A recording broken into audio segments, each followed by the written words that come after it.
ఈరోజు మన పార్టీలోకి కాదు రావడం, ఈరోజు మన కుటుంబ సభ్యుడిగా, మనలోకి ఒకటిగా, మనలో ఒకటిగా, మన దగ్గరికి మన కుటుంబ సభ్యుడిగా వచ్చాడు. శ్రీను భవిష్యత్తు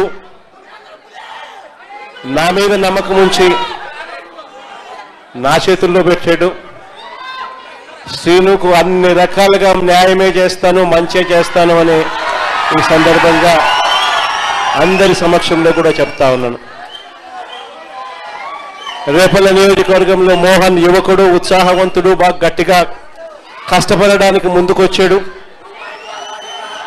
మోహన్కు మీ అందరి మద్దతు ఉండాలి.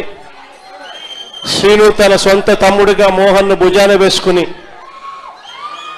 మోహన్ను గెలుపు బాధ్యతలు కూడా శ్రీనునే తన భుజస్కంధాల మీద వేసుకుని తను గెలిపించే బాధ్యతలు కూడా తీసుకుంటా ఉన్నాడు. శ్రీను చేసే ఈ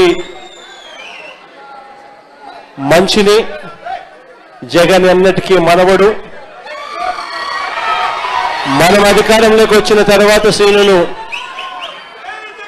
సంతోషపడే విధంగా అదే చట్టసభలో పక్కనే కుర్చీ వేసుకొని మళ్ళీ కూర్చోబెట్టే కార్యక్రమం జగన్ చేస్తాడు అని కూడా ఈ సందర్భంగా చెప్తా ఉన్నాడు.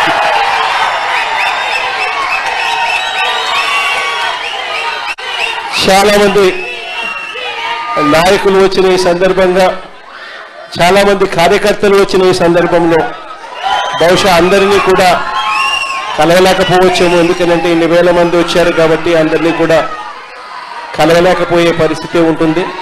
కానీ తర్వాత నేను సింగుకు చెప్తా ఉన్నాను, మోహన్కు చెప్తా ఉన్నాను, ఎప్పుడు అవకాశం ఉంటే అప్పుడు వీలైనంత ఎక్కువ మందిని నా దగ్గరికి తీసుకొని వచ్చి నాకు పరిచయం చేసే కార్యక్రమాలు ఖచ్చితంగా చేయండి అని కూడా చెప్తా ఉన్నాను.